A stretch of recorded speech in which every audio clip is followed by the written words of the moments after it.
Friends, welcome to Celine kitchen. இன்றைக்கி மரவள்ளி கிழங்கு வச்சு நம்ம ஒரு லட்டு எப்படி செய்யலாம்னு சொல்லி பார்க்கலாமாங்க. அதுக்கு மரவள்ளி கிழங்கு வந்து தோல் சீவிட்டு இந்த மாதிரி தண்ணியில் வந்து கழுவி எடுத்துக்குங்க.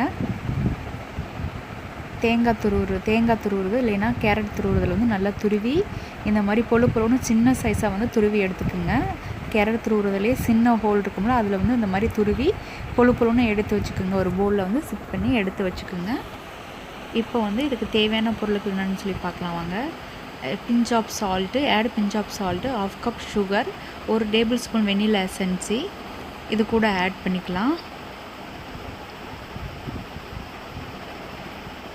இந்த மாதிரி பொழுன்னு இருக்கணும். பிஞ்ச் ஆஃப் சால்ட் எதுக்கு அப்படின்னா சுகரை வந்து ஸ்வீட்டை வந்து இன்க்ரீஸ் பண்ணி காமிக்கிறதுக்காக தான் நம்ம சால்ட் ஆட் பண்ணுறோம். இப்போ 1/2 கப் சுகர். இனிப்பு வந்து உங்களோட தேவைக்கேற்ப போட்டுக்கோங்க. இவ்வளோ தான் மெஷர்மெண்ட்டுன்னா இல்லை, உங்களுக்கு ஸ்வீட்டோட அளவு எந்தளவுக்கு தேவைப்படுதோ அந்தளவுக்கு போட்டுக்குங்க. இப்போ 1 டேபிள் ஸ்பூன் வெனிலா எசன்ஸி,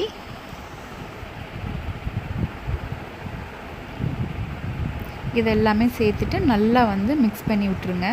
நீங்கள் வந்து இந்த பவுலில் வச்சு மிக்ஸ் பண்ண சின்ன பவுலில் எடுத்துட்டிங்க, மிக்ஸ் பண்ண முடியலன்னா ஒரு பிளேட்டில் சிப் பண்ணி நல்லா கையால் வந்து நல்லா வந்து பெசரி விட்டுருங்க. இல்லை அப்படின்னா ஒரு பெரிய பாத்திரத்தில் போட்டு நல்லா வந்து பெசரி விட்டுருங்க. அப்போ இது எல்லாமே வந்து நல்லா மிக்ஸ் ஆகணும். இந்த வெனிலா எசன்ஸி, சுகர் இதெல்லாமே வந்து நல்லா வந்து மிக்ஸ் ஆனால் தான் வந்து அந்த ஃப்ளேவர் வந்து நம்மளுக்கு கிடைக்கும்.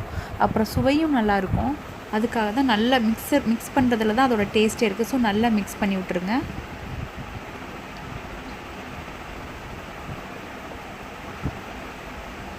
பாருங்கள், நான் தட்டில் போட்டு நான் ஒரு பிளேட்டில் போட்டுட்டு நல்லா வந்து எல்லாத்தையும் வந்து நல்லா மிக்ஸ் பண்ணி விட்றேன் பாருங்கள்.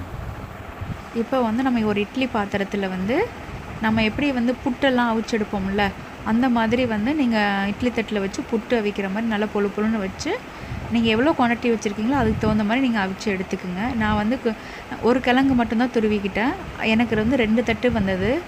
2 தட்டுமே நான் வச்சு வேக வச்சு எடுத்துட்டேன். உங்களுக்கு வீட்டில் நிறைய மெம்பர்ஸ் இருக்காங்க அப்படின்னா அதுக்கு தகுந்த மாதிரி நீங்கள் வந்து குவான்டிட்டி எடுத்துக்குங்க.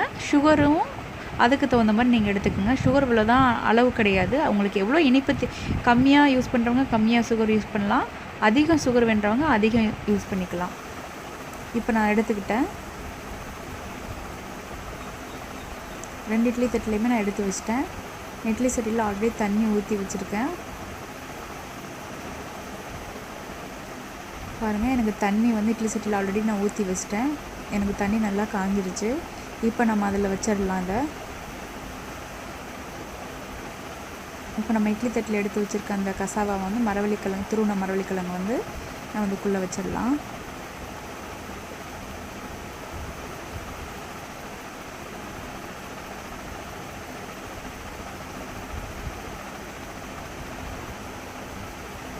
நம்ம வந்து இதை ஒரு 15 மினிட்ஸ் வந்து நம்ம வேக விட்டு எடுத்துக்கலாம். இட்லி எப்படி வேக வச்சு எடுப்போமோ அந்த மாதிரி. இப்போ உங்களுக்கு கரெக்டாக வெந்துருச்சான்னு பக்குவம் பார்க்க தெரியல அப்படின்னா ஃபஸ்ட் டைம் பண்ணும்போது நீங்கள் அதை ஒரு தடவை ஓப்பன் பண்ணி கையில் நசுக்கி பார்த்தீங்கன்னா அது உங்களுக்கு நல்லா வெந்துருச்சா இன்னும் கொஞ்சம் வேணுமாங்கிறது உங்களுக்கு தெரிஞ்சிடும். இப்போ எனக்கு 15 நிமிஷம் ஆகிடுச்சு. பாருங்கள், நல்லா குக் ஆகிடுச்சு. பார்க்கும்போதே வந்து நம்மளுக்கு நல்லா குக் ஆகிடுச்சுங்கிறது நம்ம நல்லா தெரிஞ்சுக்க முடியும். அவ்வளோ சாஃப்டாக இருக்குது. நல்லா அந்த நம்ம சுகர் ஆட் பண்ணோம்ல அது வந்து நல்ல ஒரு சைனிங் லுக் கொடுக்கும். அப்போ நல்லா வெந்துருச்சு. மரவள்ளிக்கிழங்கு கூட இந்த சுகர் ஆட் ஆகும்போது வந்து ஒரு சைனிங் லுக் வரும். இதை வந்து ஒரு பிளேட்டில் வந்து நம்ம சிப் பண்ணிக்கலாம்.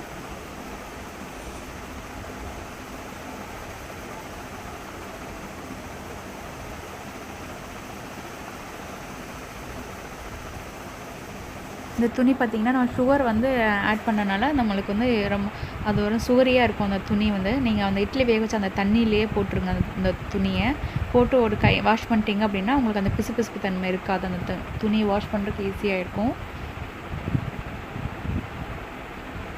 இப்போ பாருங்கள், ரொம்ப சூடாக இருக்குது. அதனால் நீங்கள் வந்து இந்த மாதிரி ஒரு ஸ்பூன் வச்சு நல்லா வந்து அதை ஸ்ப்ளிட் பண்ணி விடுங்க. நல்லா உடச்சி விட்டு நல்லா இது பண்ணுங்கள். கொஞ்சம் நேரம் ஒரு வார்மாக வந்ததுக்கப்புறம் கையில் வந்து நல்லா உடச்சி விட்டுருங்க. கொஞ்சம் வார்மில் இருக்கும்போதே வந்து நம்ம சுகர் 1 டேபிள் ஸ்பூன் ஆட் பண்ணிவிட்டு நம்ம உருண்டை பிடிக்க ஆரம்பிச்சிடலாம். ரொம்ப ஆறிடுச்சுன்னா உருண்டை பிடிக்கிறதுக்கு அவ்வளோவா வரும். ஆனால் உங்களுக்கு அந்த நல்ல ஒரு ஷேப் எடுத்துகிட்டு வர்றதுக்கு நம்ம 1 டேபிள் ஸ்பூன் அந்த வார்மை வந்து அது கூட வார்மாக இருக்கும்போதே சுகர் ஆட் பண்ணால் தான் வந்து நல்லா அந்த சுகர் வந்து அப்சர்வ் பண்ணும். ஸோ இப்போ நான் ஒரு டேபிள் ஸ்பூன் சுகர் ஆட் பண்ணிட்டேன். இந்த மாதிரி நல்லா மிக்ஸ் பண்ணி விட்டுருங்க.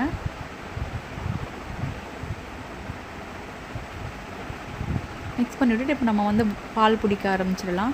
ஒரு உருண்டை வந்து சின்ன சைஸில் உங்களுக்கு எவ்வளோ பெரிய சைஸ் உருண்டை வேணுமோ அதுக்கு தகுந்த மாதிரி நீங்கள் பிடிச்சிக்கோங்க. எனக்கு சின்ன சின்ன சைஸ் உருண்டை போதும். ஒரு குட்டியில் மீடியம் லட்டு சைஸ் வந்து நான் பிடிக்கிறேன்.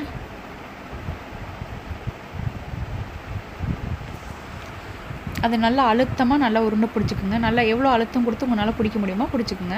இப்போ நான் வந்து ஒரு மூடி தேங்காய் வந்து துருவி ஒரு தட்டில் நான் எடுத்து வச்சுருக்கேன். ஆக்சுவலி அந்த ஒரு டேபிள் ஸ்பூன் சுகர் ஆட் பண்ணதுக்கு ஒரு ரீசன் வந்து அப்படின்னா, அந்த வார்மில் ஆட் பண்ணும்போது அந்த கோகோனட்டில் போட்டு நம்ம உருட்டி எடுக்கும்போது நல்லா ஒட்டிட்டு வரும். அதுக்காக தான் நம்ம அது போட்டோம். இப்போ வந்து நம்ம தேங்காயில் நல்லா போட்டு நல்லா அதையும் நல்லா கையில் வச்சு நல்லா அழுத்தம் கொடுத்து உருட்டிக்குங்க. ஏன் அப்படின்னா அந்த தேங்காயோட ஃப்ளேவரும் அதுக்குள்ளே அந்த ஆயிலி மாதிரி இருக்கதும் அந்த இதுக்குள்ளே இறங்கும். அப்போ அது டேஸ்ட்டு வந்து இன்னும் அதிகரிக்கும். அதனால் அது நல்லா அழுத்தம் கொடுத்து உருண்டை பிடிச்சிக்குங்க. அவ்வளோதாங்க. அந்த மாதிரி உருண்டை பிடிச்சிட்டு எனக்கு இதில் வந்து ஒரு 30-40 உருண்டை வந்தது. நீங்கள் உங்களுக்கு எவ்வளோ வேணுமோ அதுக்கு வந்து செஞ்சுக்கலாம். உங்களுக்கு மீதம் ஆயிடுச்சுன்னா வந்து நீங்கள் ஃப்ரிட்ஜுக்குள்ள வச்சு கூட அடுத்த நாள் சாப்பிட்லாம். இந்த ரெசிபி உங்களுக்கு பிடிச்சிருந்துச்சுன்னா உங்கள் ஃப்ரெண்ட்ஸ்க்கு ஷேர் பண்ணுங்கள், எனக்கு கமெண்ட் பண்ணுங்கள். தேங்க்யூ ஃபார் வாட்சிங். பாய்.